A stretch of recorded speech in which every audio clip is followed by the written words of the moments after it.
Hello, welcome to this meeting of Transport Decision Meeting held on the 13th of December at the Guildhall in Portsmouth. I'm Gerald Vernon-Jackson, I'm Cabinet Member for Transport, I'm chairing this meeting.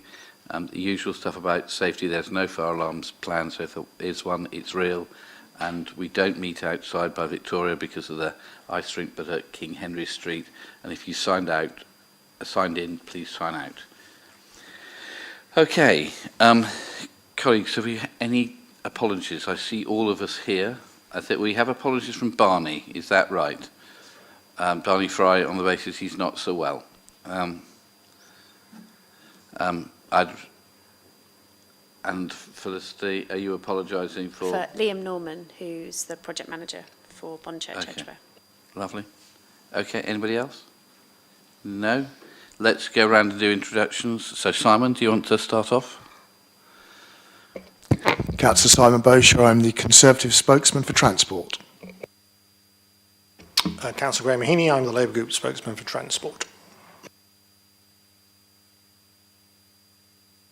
Abby Kelly, Principal Project Manager within the Infrastructure team. Alison Harper from Democratic Services.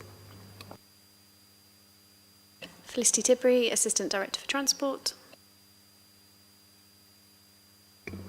Joanne Eldridge, Transport Delivery Lead in the Transport team.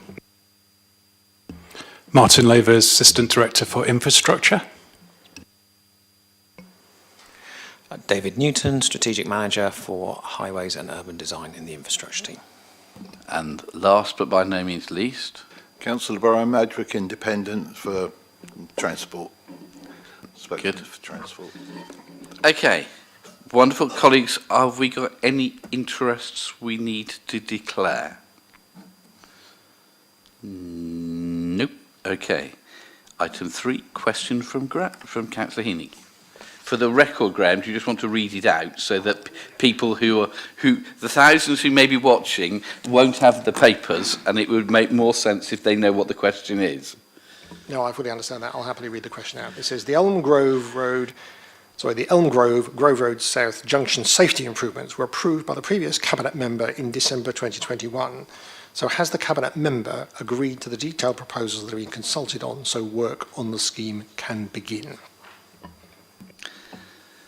So I think we can have a conversation about this, but we can't start work on the scheme because the consultation hasn't taken place, because there has to be a TRO, and that hasn't been advertised, will need to be advertised for 21 days as part of the statutory process. So the consultation on that part of the scheme hasn't happened, and so we can't implement before that consultation takes place. Graham, do come back. I do have supplementary questions, yes. We were being told verbally at previous meetings that in fact, or in previous encounters, this matter did not need to come back to your Cabinet member decision meeting at all, given that the approval had been apparently given in 2021. So there does appear to be some confusion about how this is being implemented, because this scheme, I think, has been under development through the summer, and I am surprised that nobody picked up that there was a need for a TRO. Can you explain? Yes, I think the issue is that there's a loss of car parking, and that will mean additional double yellow lines which need a traffic regulation order. So the intention, I don't think the intention when the scheme came forward was there to be any loss of car parking, but once the detailed stuff's been done, there is, and that means that we have to have, if there's going to be extra double yellow lines, we have to go through a legal process. So my second supplementary, which I'm entitled to, is to ask, when will this TRO be prepared and presented? Because, as I had made the point earlier, this scheme, which is a road safety scheme, has already been waiting for 2 years. So I hope that it'll be presented in the new year.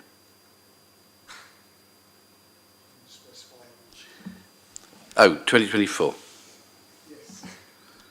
But one of the things I'm learning in this portfolio is that time commitments to things appearing on streets are dangerous to give because things get pushed back and get pushed back and get pushed back. And so I think the intention is that it will come forward in the new year. To clarify, it was the TRO I was interested in. Obviously, Yeah. the work will start after that, so I Yes, don't know when no. that'll be, and I was only, because we'll see at the TRO process, so then we can Yes. get on with it. Yeah, thanks. Yeah. Is that okay? Okay. Graham, would it be helpful or useful to have under this bit as well, a question or discussion about EV charging points as well? Well, I was going to ask, I was going to leave it to the end of the meeting, whether you were going to make any statement about the situation or to brief us further, and whether you were going to do that in public or not in public. So I think, I think it We might can be leave it sense. till the end of the meeting. Okay, if you that's like, fine, that's yeah. fine. But But I will also say something prior to that, because I'll come to it when we come to Yeah. the item. Yeah. But it would seem to me a sensible thing to do to have a discussion on that issue. Is that all right, Simon? Is that okay? That's fine, Gerald. I was just going back to Graham's question. As sort of a matter of it's a written question and you've given a verbal answer to it. Can we have the answer down on MIS with the decisions? Because otherwise there's going to be no formal record of the answer to Graham's question. Alison, can we do can we take the words of the discussion and print them onto MIS? Is that all right? Would that be helpful, Simon? Yes, the only thing is, I'd say with MIS, it'll give a record of all the decisions that you've taken. Yeah. But this will disappear into No. the twilight zone. So, Just to yeah, keep so it- if we can put that in, that's for all fine. those thousands that might be interested to know the Yeah. answer. I have to say, Emma, I noticed after a while I wasn't getting MIS, and it did take me some time to notice. And it seems my PCC email address will not accept MIS, and it won't send it on to me. So, but it took me a while to notice that I wasn't getting the riveting weekly update. Gerald, could I beg to differ on that one? Because we all do get that, and I would refer you to the leader's speech at your dinner where he said you never read the reports anyway. No, even so, I might not have read things, but I did notice I wasn't getting them. Anyway, okay, shall we move along, ladies and gentlemen? Castle Road TRO. Now, hello. Do you want us to walk us through this? I will do, Alison, will you bear with me? Right. Okay, good afternoon all. I'm here to talk you through the information paper on Castle Road, and I've just got some slides to just run through. So bear with me. Okay, so firstly, just a little bit of background and context for those of you who are sort of not familiar with the scheme. Ultimately, Castle Road has been temporarily closed since 2020 under the TTRO, and ultimately the reason for it originally being put in place was for COVID-19 measures. It was to create space for walking, cycling and social distancing. What I just wanted to highlight here as well, that it's part of a wider programme of works under the District Local Town Centre schemes, and Castle Road is one of those work streams that have been delivered. Again, sort of highlighting that Castle Road has been identified as an area within a unique setting in Southsea with a mixture of residential, independent shops and local businesses and restaurants. And what we want to do as well is just emphasise the importance and, I guess, a unique opportunity what we have here to unlock Castle Road to enhance and transform the area, supporting businesses, ensuring good placemaking and in an urban setting for the future. Here you can see just a water illustration just in terms of our concept and vision of the area moving forward. And again, we've just got a bird's eye image. So you've got the southern side, which is where Giuseppe's is, where there has been some additional work done already as part of phase 1 implementation. And then at the other end of the scheme, which is where it ends, it's just the southern side, which is a more residential area, just south of Hambrook Street. Okay, so put this into sort of context. The initial TRO was published in late 21, so between the 5th and November and 26th of November. We took into consideration a number of different feedback as through a public consultation that was also done throughout the summer of 21, with some really positive responses in terms of the road closure, looking at the integration and stakeholder engagement as part of a design team as well. And some of the positives that really came out of that was about sort of clean air, the sustainable cycle and pedestrian access routes as well. When we did the initial TRO, there was some objections, there was some feedback that we looked to, or we sought to review, speak to residents, speak to businesses, and then put that into a new TRO that was then designed taking into those considerations. And ultimately, we then had a revised TRO that went out in early 22, so 24th of January to the 14th of February. This was really important because this sought to seek issues that were raised regarding access for local residents, especially at the southern end near Hambrook Street, and also for businesses and deliveries. So making sure that we looked at that wider context for the area and access. And then the TRO, I think it's just really important to highlight here as well that it differs to most of the other TROs. This is hence why this is information paper only, due to the restrictive nature that's put in place on it. So we have to go through a very careful due diligence process in terms of objections and how we look at implementing those and how we look at potentially seeking advice from others to mitigate those risks, essentially moving forward. And on sealing this TRO, if there were any objections outstanding, we would have to go through a public inquiry route. Issues just to highlight and bring to attention is primarily the issue is regarding access. So the council has confirmed on seeing the TRO that residents will be able to access their property 24/7. This is around the sort of terminology of unvetted access and what that means. So as part of the design, we've been very mindful about the bollards that are in there, trying to remove what we can do, and again working very closely with Hampshire Constabulary as well in terms of what needs to be done and implemented down there. So again, that sort of collaborative partnership approach. Owning or living a property, living at a property within a restricted area is reason for access. So again, it's making sure that deliveries, private vehicles, picking up and dropping off of residents are included. So again, making sure there's access for taxis or local delivery, shopping goods. And what we've looked at doing to ensure that sort of due diligence is in place, I have sought legal advice as well, and letters being drafted for residents to provide them some assurance as well. So in terms of next steps, the TRO is going to be sealed with implementation for early January, so in the new year, January 24. And what we're looking at doing is this is an opportunity to unlock that area, ultimately for phase 2 of the Castle Road works, which we're going to be continuing to work very closely with the community with a really proactive approach to engagement and design. And I think that's really critical to take away from this, is that it's about a partnership approach with those on the living on the road, and also how we can manage that moving forward carefully. And what we want to do ultimately is create an enjoyable space, celebrating creativity and a well-designed high street in an urban community. Thank you. Thank you very much.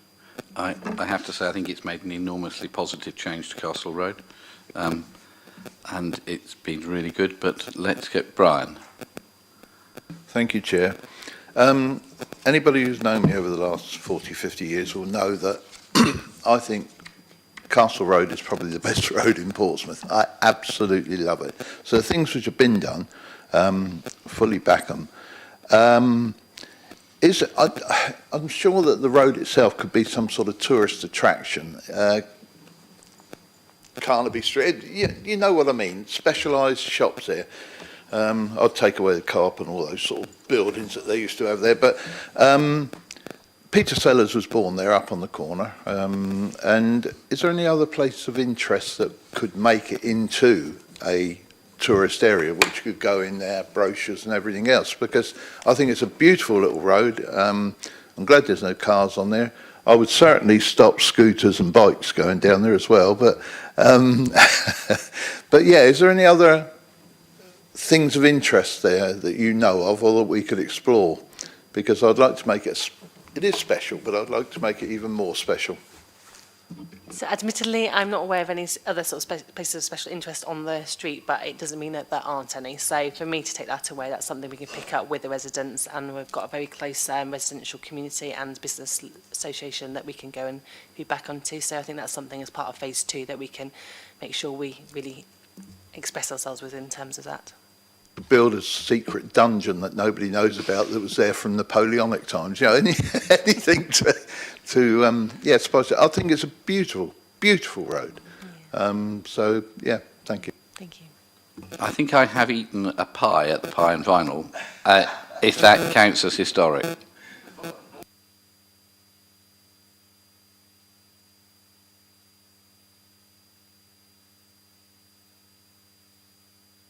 Yes, well, we're not going to race these stories about what we've got up to in Castle Road. So, I mean, actually, I agree. I mean, I think it's been a real success. Obviously, a lot of work's gone on with the residents, and you've done a lot of hard work on it, and it is looking really good. And I think consolidating it now in this is great. So I have no problems with it at all. Very happy to support. Simon? Well, from the outset, I mean, I agree with what's going on there. I have to say it's not a road I do frequent too much, but I would actually point out to Councillor Madgwick, there is actually a scooter rack just on the Kings Road junction there, so it would be used, it would be there, and I think Carnaby Street was very 60s. It's not very 21st century, but hey ho. I'm more interested in the TRO bit. I just want to get a better understanding of where we are with that. I think it's a typo in 5.1. Consultation period on the revised TRO ran between the 24th of January 2022 to the 14th of February 2023. There was one objection within the 21-day consultation. I'm assuming that's 2022 for the second date and not a 13-month consultation. I can confirm it was a 21-day consultation. That is a typo error on my behalf. No, it was the thing you hid there to be able to spot. Because it's a pretty thorough consultation process, I have to say, on that basis. But just joking aside, as I understand it, and I'm sort of looking to the traffic officers here, a TTRO runs for 18 months maximum. So this went in 2020, which would have taken it into the beginning of 2022. And the TRO that we're looking to do has been pulled twice. So what's happened with the TTRO that's kept this in place between early 2022 and where we are now, almost 2 years later? So you're correct. The first TTR was put in place for 18 months, so it took us up to sort of the early 22, and then ultimately what's happened is there's been 2 extensions off the back of that for 6 months. So that's running through. So the actual the TTRO that's currently in place runs that in mid-March now. Okay, so I think that's you sort of slightly clarified it. When we have a TTRO, and I'm talking generally now, I understood that the maximum term it could run was for 18 months before it had to be converted into a TRO and go out to consultation, which is obviously the process that was started and pulled. Do we have the powers to extend a TTRO beyond that 18 months then? Is yes the answer to that? Yes, so we go apply to the Secretary of State, I believe, and then ultimately, we put in the reasoning and explanations as to why it's been extended, and predominantly that's around resource, and then it's been extended for 6 months, and then we went back early this year as well. I think it was August time, September time, to extend it for a further 6 months. So do those 2 6 months extension take us up to and including where we are now today, or do they fall before today? They take us up to where we are today, and they will provide us some buffer in the new year. So the intention is that it will not be extended again. We want to make sure these works are implemented early January time, and then that will be, the TRO will be sealed early January, and the works will be implemented mid-January time, and that's all set up and ready to go. But ultimately, then the TTRO will just expire as the TRO comes into place. That's fine. I'm fine with the scheme and what you're looking to do. I just wanted to understand the legal bits around TTROs, because when I looked at the timeline, it didn't quite make sense to what my understanding of a TTRO was. No, and that's acknowledged. It is unusual circumstances, and it has gone through the formalised process that we apply to Secretary of State on. So you've covered those off. Okay, if that's the end of questions, I think this is just for noting and we don't need to make a decision, so thanks very much for that. So next we go on to Bonchurch and Edgware.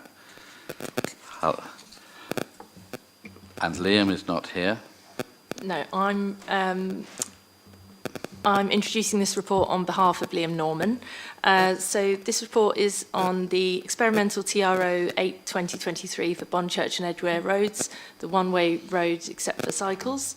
The purpose of the report is to consider the objection to making permanent the experimental one-way except cyclist streets on Bonchurch Road and Edgware Road. The recommendations are that the Cabinet Member for Transport considers the objection to the making permanent of the experimental one-way working in Edgware Road and Bonchurch Road, and approves the provision of the Portsmouth City Council, Bonchurch and Edgware Road, one-way except cycles, experimental TRO to be made permanent.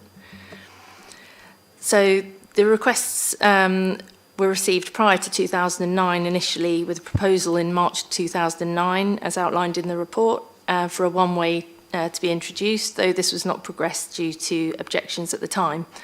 Further requests were then received in 2022, which led to PCC undertaking a thorough feasibility exercise where we reviewed accident and collision data, obtained some traffic and turning counts, and undertook some speed surveys to understand the data on those specific roads. Resident engagement took place in October 2022 to confirm the final option, which is included in section 5 of the report, which was the preferred option of the one-way road with contraflow cycling on Bonchurch and Edgware Road. And then additional traffic count data and turning count data was collected to assess the best option for the direction of traffic in those two roads.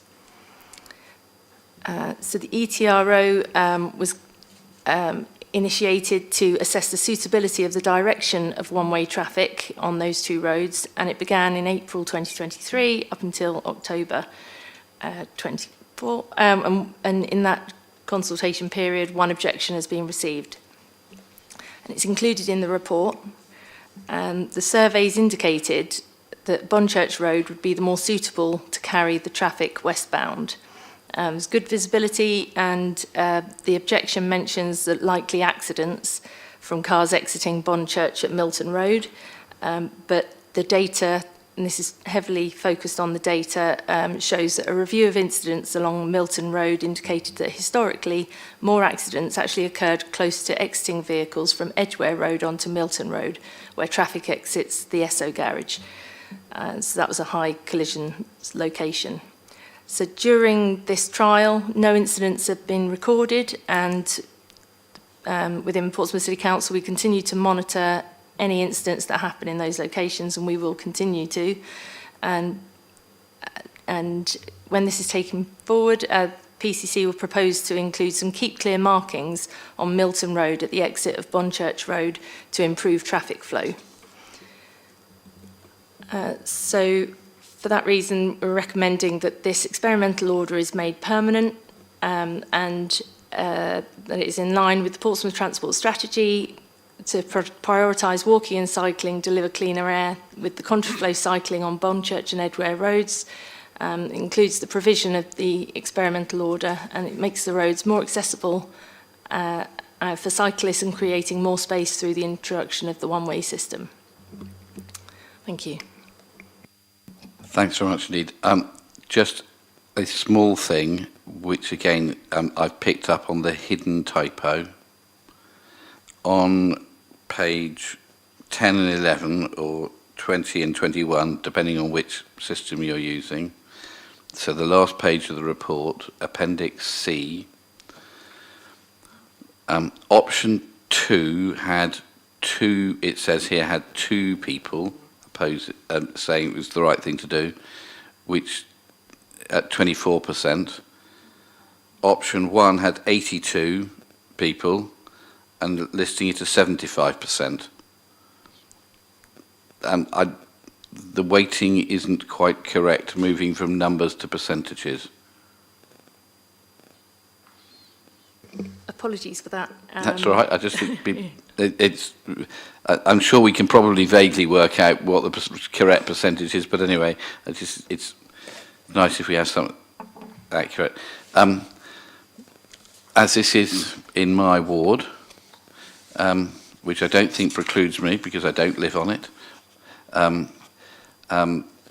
Councillor Kimberly Barrett has asked me just to say that the door knocking that she's done produced slightly different figures in favour and against. The door knocking she did was 78 in favour and 12 against, but it's still hugely in favour as well. And when I've been talking to people who live around there, they've been very happy with it. Inevitably, it didn't go in the time before because both roads wanted to go the same way. And we took the view that one would have to go one way and one had to go the other. But people I've talked to who were very opposed before it went in are now very happy. And pleased that was there. So, colleague Graham, do you want to go first? Yeah, it's just a question really about, I see the comment about Milton Road, Bonchurch Road Junction having Keep Clear, that's good. Yeah. The only problem, the Keep Clear is essentially advisory, and it's amazing how many people don't bother to think about it, thinking about someone either coming in or coming into the road or coming out. Yeah. I mean, there is such a thing as the sort of yellow square box junctions, but presumably we can only use those in certain circumstances. Is that correct? We couldn't use them for general things like that. Is that right? Because I think it has some more legal strength if you get into box junctions. I'm sure Felicity will tell us. Yeah, you're right. They'd be used for certain locations. And I think our advice at in this area is to use Keep Clear. But we will, obviously, as Joe's outlined, keep it under, we'll monitor it as we go forward. Okay, Brian? No, everything's great with me. The percentages are nearly right, and I think it's totally in favour. So Okay. go ahead, no problems with me. Right. Simon? Yeah. That's fine. No, don't worry. My view on those sorts of things is if it is a locally driven thing, that's what the locals want, then I'm not going to interfere being sat in Farlington telling people in Bonchurch Road what they do and do not want. Okay, great. I agree as well, yep. It's your ward, so I'm sure you're much better placed than we are to make it. Okay, in which case I'm very happy to confirm the recommendations as set out on the paper. Okay, now, I think, moving on, we have to do a formal moving into exempt session, but colleagues, if we don't refer to the exempt appendix, I think we can keep in open session. Is that right, Martin? Yes. Colleagues, is that okay for people? If not, then we'll just need to go into closed session. Okay. So I'm going to formally move that we have the exclusion of the press and public, but only in relation to the confidential appendix, and that we will continue the discussion in open session, and try not to use information in that private appendix. Okay, is everybody happy with that? Okay, great. Martin, the floor is yours. Thank you. I'm going to stand in for Barney, who couldn't be with us today. Barney Fry, he's rather poorly. But he did send me a presentation, a few slides, which I want to run through with you today as well. And the paper, the recommendations in the paper, this is the, in relation to the hard pavement replacement. So that's the bus apron down at the Hard, at the bus interchange there. The recommendations are to appoint Mildren Construction as contractor to undertake the design and build of a pavement replacement, and that appointment is to take place in advance of the conclusion of the ongoing legal process. So let me just run through some slides. I think this will be helpful. First of all, quick reminder why the works are required. Back in 2017, the bus apron, which is the area where the buses pull up in front of the building, that was built, but it started cracking, and there was cracking evident straight away. So we had to carry out pothole repairs while we were actually also having conversations with the consultant who did the design and also the contractor who installed that. And there is a legal challenge against those two organisations ongoing at the moment. It is only affecting the bus apron. We have had to look at the pavements either side, so that's Millennium Way and Hertha Way, and there's some superficial surface damage, but nothing particularly significant, so it is only the bus apron itself that we're looking to replace. We've had technical experts in there doing coring, we've done the assessments, and looked at the findings of the trial holes, and we have a outline design which we're comfortable with, which is basically the removal of the existing pavement down to the reinforced concrete layers below and replacement of that fill. We've gone through a procurement process already, a tender process.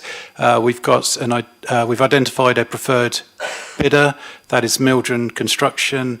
There is a paper to go to through Procurement Gateway this week, actually, and then once that goes through, the programme of delivery will be, as detailed there, there's some outline design to be completed, detailed design, pre-construction mobilisation, then eventually we'll be able to start construction. We're looking at that work taking place in autumn 24, not necessarily because it takes that long to get to that point, but rather we just want to avoid the busy summer period.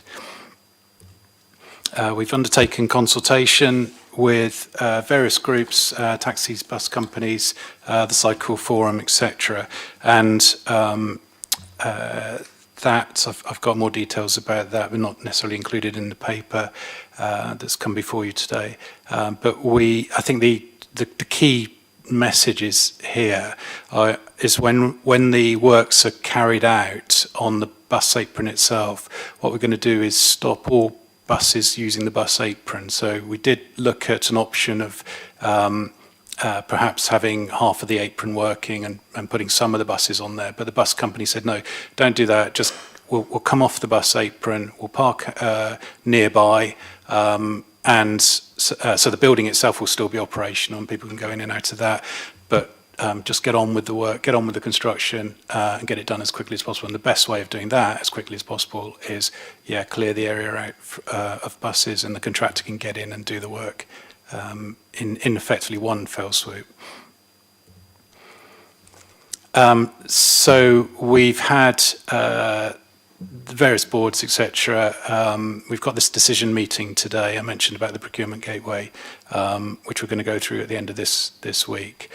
We've spent money already. There is sunk costs. We've spent money on the actual repairs today, and that is part of the legal challenge as well. So we are chasing the designer and the contractor through the legal process to get refund for all that. All those costs.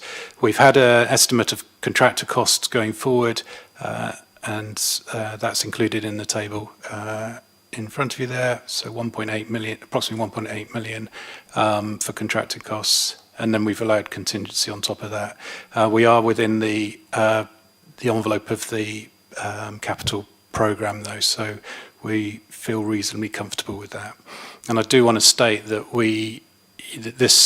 an important part of this is the legal process, but also we don't want to wait around until that is complete before we get in and repair the apron. If we do, there is a high risk that we're actually going to have to stop buses going onto the apron before we've actually been able to carry out the repair works. Thank you. Thanks, Martin. Could you go back to the slides? Yeah, of course. Do you mind? First of all, where the money was. Then In the bit that says spend October 23, there's 374,000 for non-contracted costs, 0 and 0, but it goes to 375 at the total. Yes. Where's that extra grand gone? So is this handling apologise. costs? That's, Yeah. Martin Yes. wouldn't notice. was, yeah, who had that lunch? Who knows? Yeah. And then could you get back Apologies. to the map of where we're going to put the bus stop? There is one of these over where the stopping lay-by is for people to be able to pull in if they're collecting people from bus or from the train or anything like that. We're going to need to provide some alternative for that facility if the buses are going to be on that bit, because if we're going to encourage people to use the train, they often need to be picked up by cab or whatever, and we need to make sure there's a provision for people to be able to collect passengers or drop people off. Yep, agreed. So that provision will be made, and I'm not sure about exactly where that's going to be. Apologies. No, but as long yeah. as it's going to be somewhere. Yeah. Sure, that's fine. Simon? Yeah, perhaps you could go to the money slide again, please, Martin. The non-contracted costs at the top there, if this goes close to exempt, then say so. That will include all the legal fees with the legal action against the previous designers, would it or would it not? So what's included in that is everything apart from the cost of the repairs, etc., that we've been carrying out on the bus apron. Does that include the legal fees?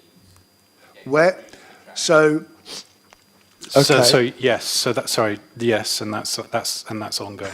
And that's a separate thing, unconnected with this.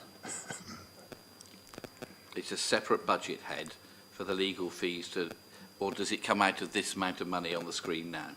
No, everything that you see on the screen now is what we've spent. So that's what we've spent. So everything within that 3.13 million is what we've spent on all the legal fees to do with taking action against the previous design and all of the previous patching up work as well. So what we're going for in that 3.13 is everything to do with the angst we've had before and a complete replacement to get us to where we should have been in 2018. Yes, exactly. So 3.13 is effectively going to be all our costs from 2017 to the completion of the scheme. We're going to be seeking all that money back.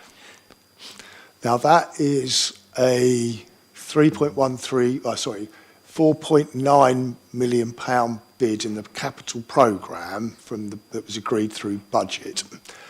But obviously within that, we're basically saying that we should be able to recoup all of the 3 million, because it's obviously you've got a bit of latitude there, from the legal action to zero off, hopefully, that transport portfolio budget of 4.9 million or whatever figure ends up Yeah. to that particular thing.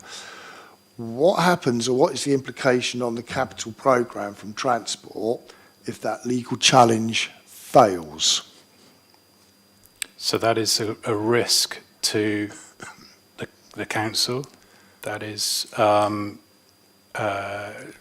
we'll have to find, the council itself will have to find the money or go through its insurers, etc.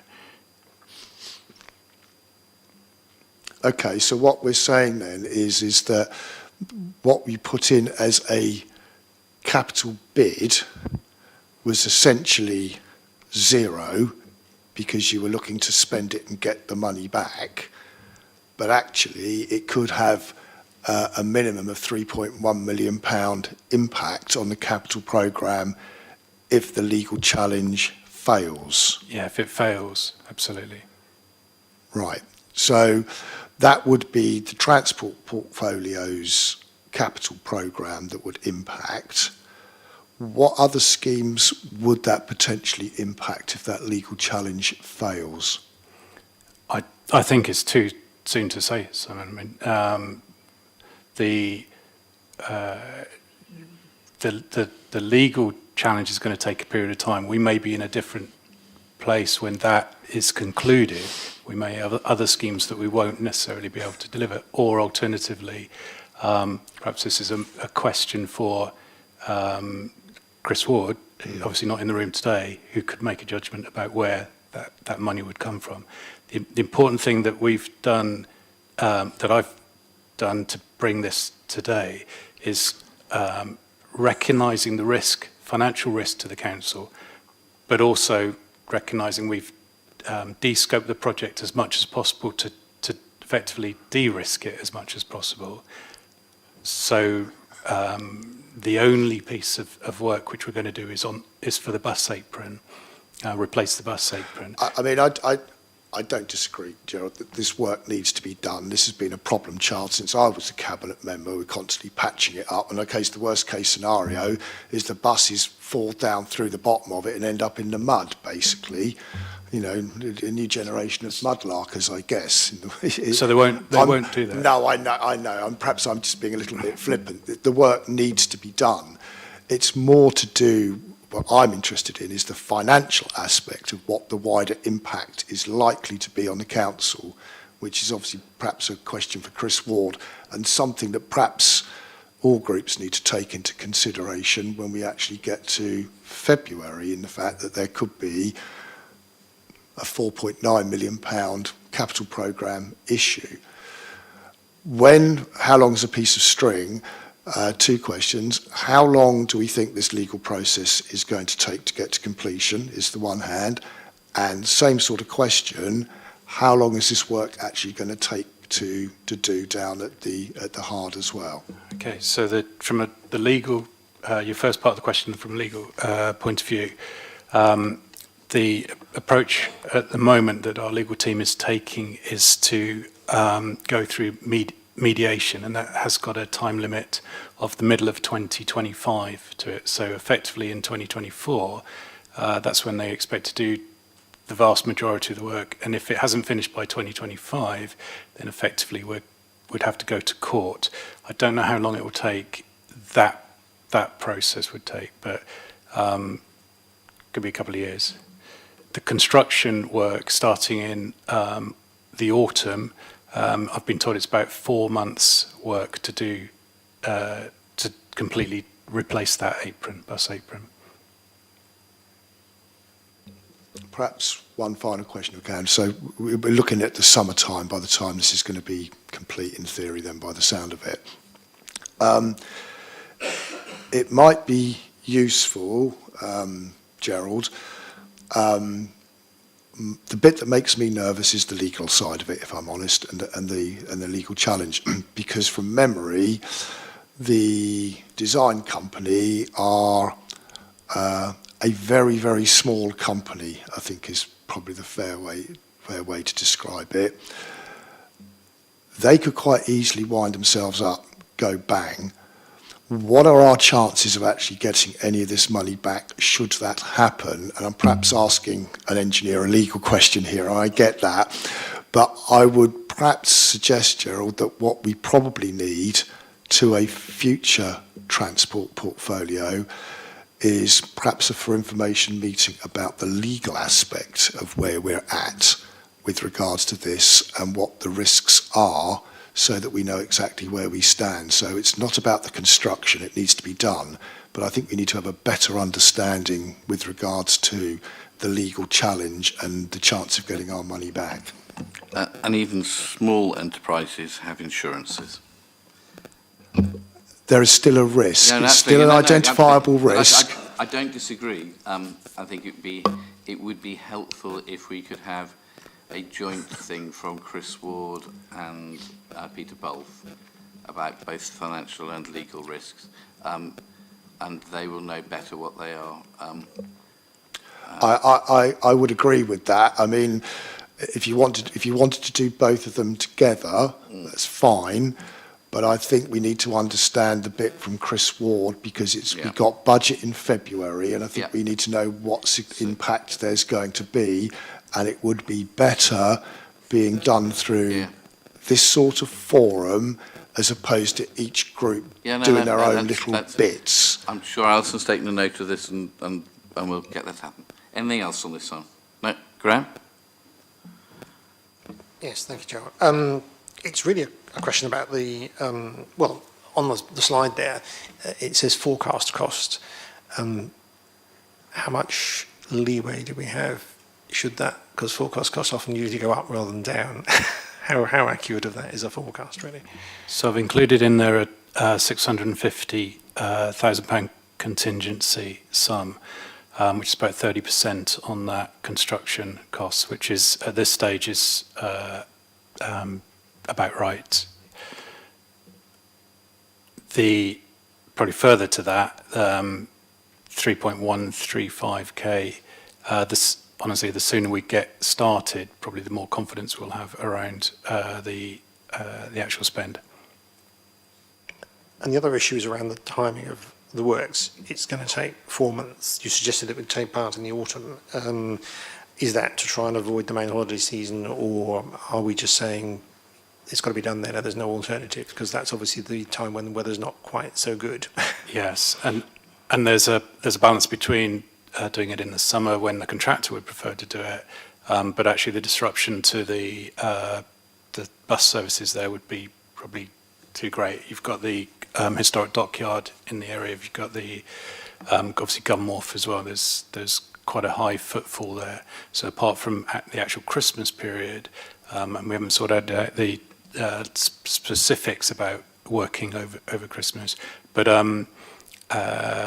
it's a better time to do it in autumn. Okay. Love it, Brian. Thank you, Chair. I might as well throw this away. I've written more down here on this subject than anything else, and Simon's covered practically all of it, and yourself has answered quite a bit of it. But yeah, we know we've got to get on with the work. There's no ifs or buts about there, and you're saying this is going to be September, October time, something like that, yeah. We can't be 100% sure of getting our money back. I presume we're pretty sure we should win it, but at the end of the day, there's a small company involved which quite easily fold under it. But I was going to say, are the companies insured? And would we get our money that way? But you said you think they are, or they're not, Chair? I don't know.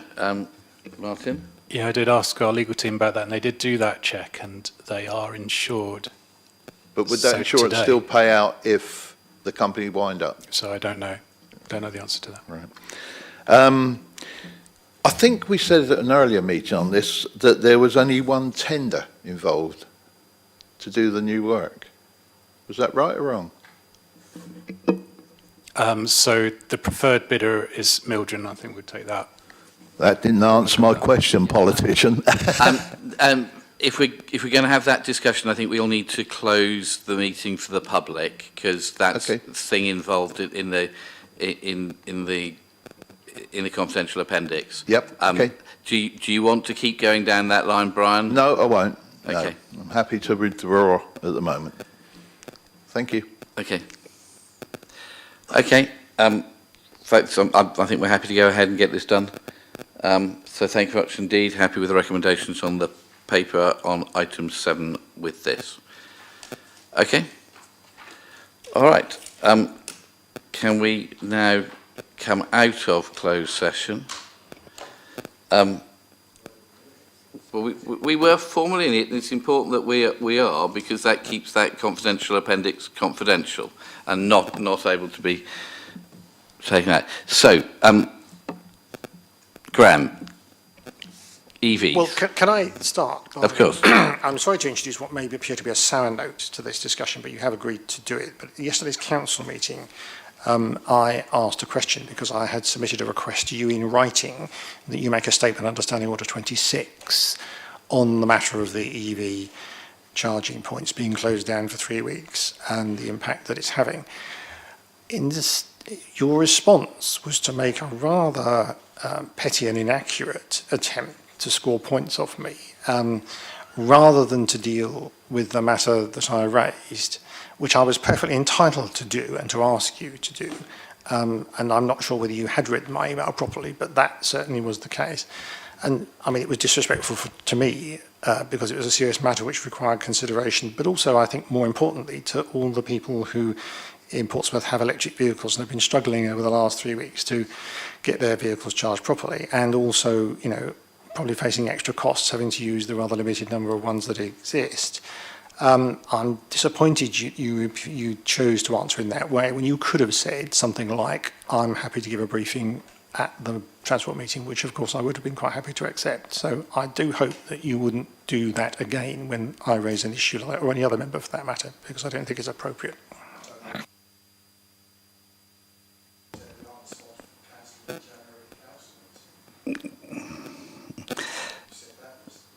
So, on the issue of EV charging, are there any questions anybody would like to put? Yes. Graham, the floor is yours. Can you give us an update on the current discussions with the three companies who are responsible for both managing and providing the EV charging points? And can you give us any indication as to when they might resolve their difficulties and get us the opportunity to have the EV charging points restored?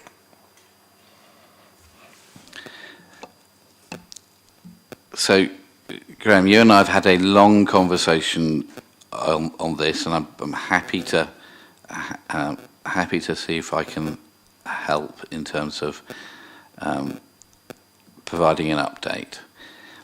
There are 4 different players or different levels of organisation that appear to be part of the mix with this. There's the government office that provides the money, which is the, I forgot what it's called. Felicity, what's it called? Office for Zero Emission. There we are. Then there's Southern Electric, who are the provider of the electricity. The 2 companies that have installed and run the charge points, Joju and Ubertricity, and the council, who've allowed the use of the road space and the light columns and bid for the initial money. So my understanding of where we're at, and I think we have to start by saying that the City Council was surprised by the intervention of Southern Electric or SSEN when they contacted the City Council to say that they had safety concerns about the points that have been put in by the contractors, who, as some of them have been in for several years. So Southern Electric contacted the council, said they had safety concerns. We've talked with the suppliers of them, and we've passed on Southern Electric's concerns.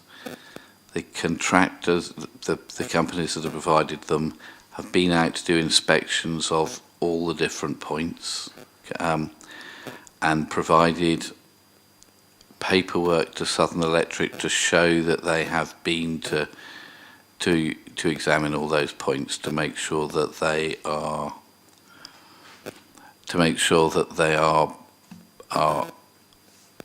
in their view safe. Southern Electric are wanting to go and do inspections as well. We continue to put as much pressure as we possibly can on Southern Electric to get this resolved as soon as possible, because it is hugely inconvenient to lots of people, including me. Luckily, I've got somewhere else I can charge it at home as well as at the ones on the street, but it impacts lots of people. And we've been very clear that we want to make sure that people who don't own somewhere with a drive are able to charge their cars and be able to have an electric vehicle. So we continue to press Southern Electric to give green light to having these charge points operational again, but they are the people who control the timescale, and they have only given us what the timescale that they legally have to operate to, not what is actually going to happen. So they've given us a time window that they will respond. I hope that by the end of the week we will know more and we can do an update to all members, but also to everybody who uses them. But that at the minute is as much as I've got that I can pass on.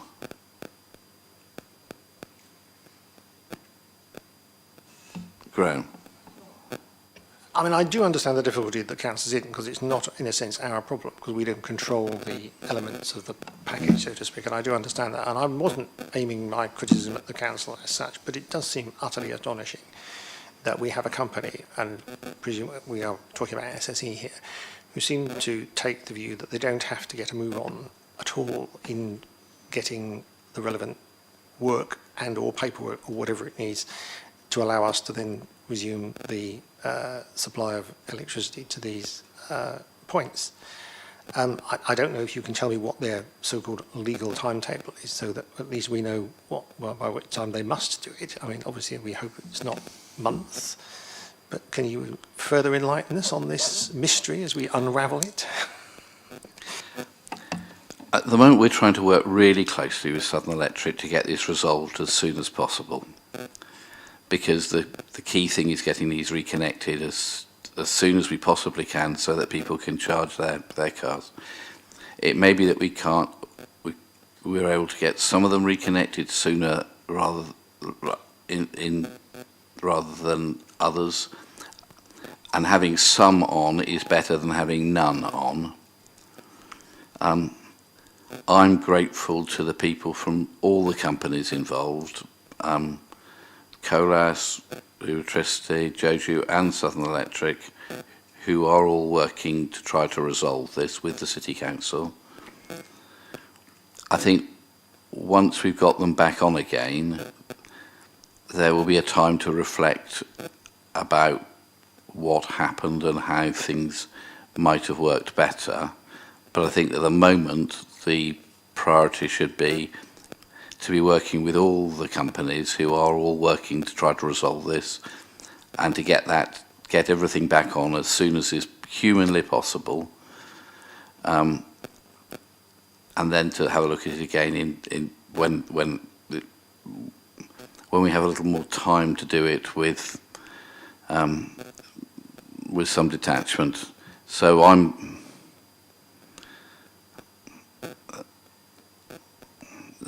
the time frame that Southern Electric worked to is, I think, a 28-day time window. But of course,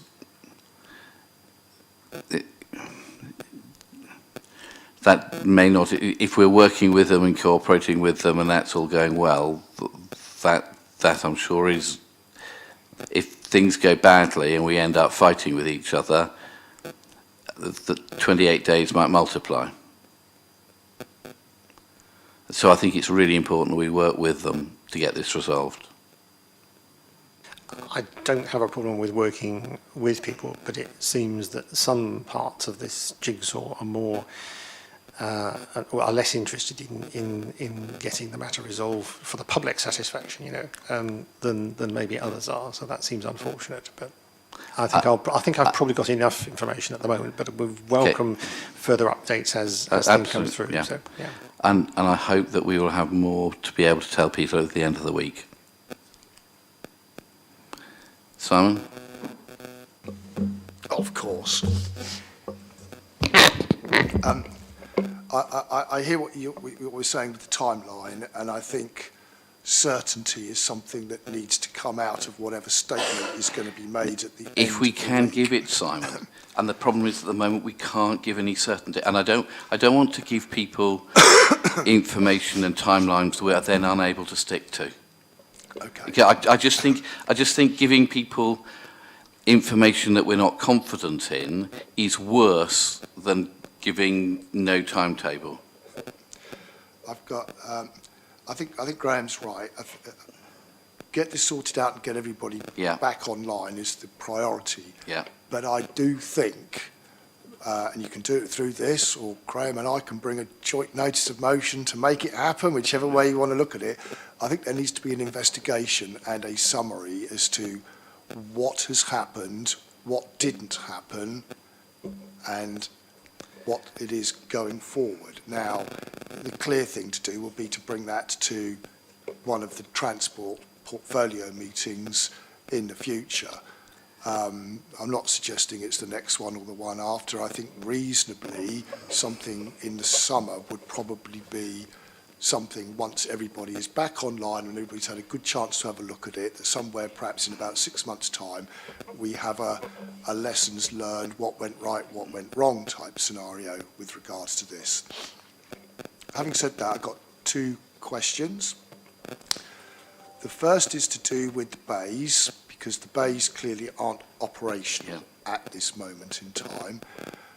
Are they still dedicated as EV charging Anybody point? can park in them. Are we just saying anybody can Anyone park can in them park in them. at this moment in Yes. time? Yep. So once they become back online, Then and somebody happens to be with an internal combustion engine parked in there, are we going to give clear notification that they Yes. are suddenly back online and not Yep. just whack the poor unfortunate who happens to be in there when there will somebody be flicks the signage switch? to make sure people know.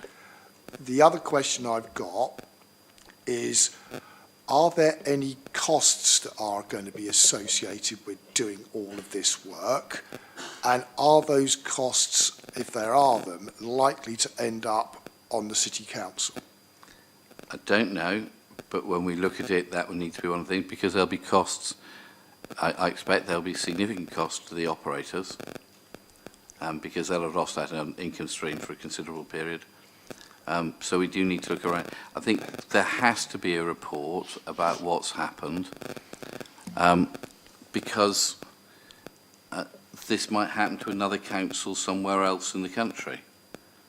And I think we've got a duty to our colleagues in councils all around the country to, when we've been through this and got it resolved and got them all back up and running, to make sure that the lessons we learn here are transmitted around the country just in case this happens somewhere else.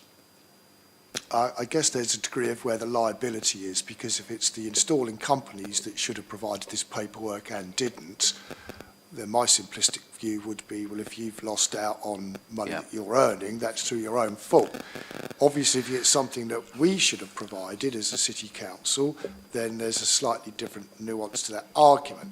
And the second part of that is everybody's running around doing all this testing, whether it's the companies and or Southern Electric or whatever they are currently called. There may well be costs associated with all this retrospective work, and it's where that actually sits as well. So I would be interested to know, and we can do that as part of this report, what the costs are, what the legal positions are, and whether there's any risk to the City Council on somebody claiming costs back from us. I think there'll be lots of stuff to learn. I think there is about whether the right process has been gone through by different organisations, or whether new requirements have appeared and are being retrospectively imposed upon people, and how that then affects them. But I think we've got to learn, and I think, I personally think it needs to be done sooner, but we need to look at this when it's resolved, sooner rather than later. Is that okay? Brian? Excellent. Shall we break into singing carols? Can I say thank you for providing that update? And I wish you'd done it yesterday. And so please don't do that again.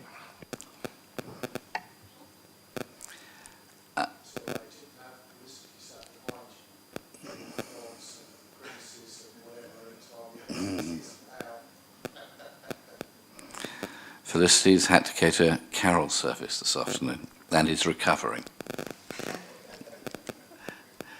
Anyway, everybody I hope you have a good Christmas and New Year, and thank you everybody for what you're doing for transport in the city.